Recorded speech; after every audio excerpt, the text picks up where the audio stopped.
आइए जानते हैं उत्तर प्रदेश के सीएम योगी के द्वारा बड़े ऐलान की महिलाओं को पेंशन योजना, किसानों से जुड़ी सभी योजनाओं के बारे में। पर अभी तक आपने इस वीडियो को लाइक नहीं किया है तो लाइक कर दीजिए और चैनल को सब्सक्राइब कर लीजिए।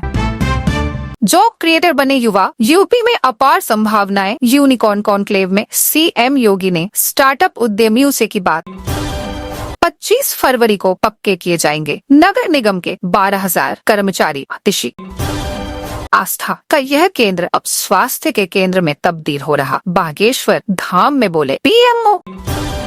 केशव प्रसाद मौर्य बोले, विपक्ष के पास बजट की आलोचना के लिए कोई मुद्दा नहीं। महाकुंभ में सीएम योगी ने रचा इतिहास। 45 दिनों में सबसे ज्यादा बार प्रयागराज जाने वाले मुख्यमंत्री बने। बोनस और एमएसपी पर गेहूं बिक्री के लिए किसानों में उत्साह। 20 दिन में 2 लाख से ज्यादा रजिस्ट्रेशन।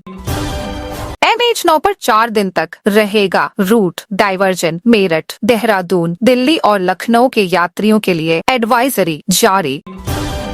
यूपी बोर्ड परीक्षा आज से शुरू। छात्रों के तनाव को कम करने के लिए केंद्रों पर मनोचिकित्सक तैनात। यूपी बोर्ड की परीक्षाएं सोमवार से शुरू हो रही हैं। योगी सरकार ने परीक्षाओं को पारदर्शी, सुरक्षित और नकल विहीन बनाने के लिए सारी तैयारियां पूरी कर ली हैं। सभी परीक्षा केंद्रों पर सुरक्षा व्यवस्था के कड़े इंतजाम किए गए हैं। इसके अलावा परीक्षा के दौरान परीक्षार्थियों के मानसिक और शारीरिक स्वास्थ्य का भी विशेष ध्यान रखा जाएगा। सभी परीक्षार्थियों को प्राथमिक उपचार की सुविधा के साथ मनोचिकित्सकों के जरिए विशेष परामर्श भी दिया जाएगा, जिससे छात्र परीक्षा के तनाव से मुक्त होकर सर्वश्रेष्ठ प्रदर्शन कर सकें। परीक्षा के दौरान विद्यार्थियों पर मानसिक दबाव का प्रभाव अक्सर गंभीर समस्याओं का रूप ले लेता है। मैंने संगम में स्नान किया, अब गंगा कैसे धुलोगे? अखिलेश का बीजेपी से सवाल। बोले, महाकुंभ में भाजपा सरकार महाफेल। जिले में पूर्व सीएम अखिलेश यादव में इस मौके पर सपा मुखिया ने एक बार फिर भाजपा पर हमला बोला। उन्होंने कहा कि इस महाकुंभ के आयोजन ने बीजेपी सरकार महाफेल साबित हुई है। इस दौरान उन्होंने महाघपले का भी आरोप लगाया। एक सवाल के जवाब में पूर्व सीएम अखिलेश यादव ने कहा कि जब मैं कन्नौज के एक मंदिर में दर्शन के लिए गया था तो उस मंदिर को गंगा जल से धुलवाया गया था। सीएम आवास को भाजपाइयों ने गंगा जल से धुलवाया। अब जो मेरी डुबकी पर टिप्पणी कर रहे हैं।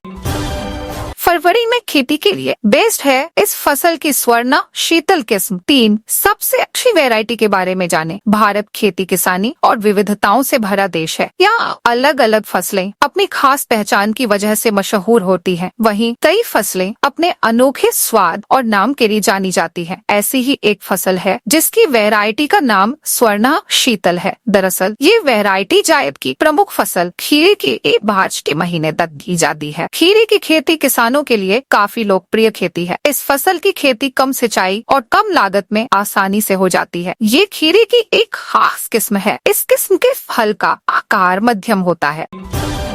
यूपी में 2027 के विधानसभा चुनाव को लेकर बीजेपी का दलित वोट पर फोकस। कांग्रेस सपा का नैरेटिव तोड़ने की कोशिश। पिछले साल हुए लोकसभा चुनाव की तरह 2027 के यूपी विधानसभा चुनाव में भी दलितों का नैरेटिव बीजेपी के खिलाफ सेट न हो जाए, इसे भांपकर यूपी बीजेपी संगठन ने राहुल गांधी दलितों के नए मसीहा बने। इससे पहले बीजेपी उनके दलित प्रेम की हवा अपने नए दलित विमर्श के जरिए निकालना चाहती है। पहली बार प्रदेश बीजेपी संगठन ने दलित युवाओं, दलित छात्रों, दलित और पिछड़े वर्ग के प्रोफेसरों और शिक्षाविदों को जोड़कर और उनसे संवाद कर बीजेपी की विचारधारा उनके जरिए ही दलितों के बीच ले जाने की रणनीति बनाई है।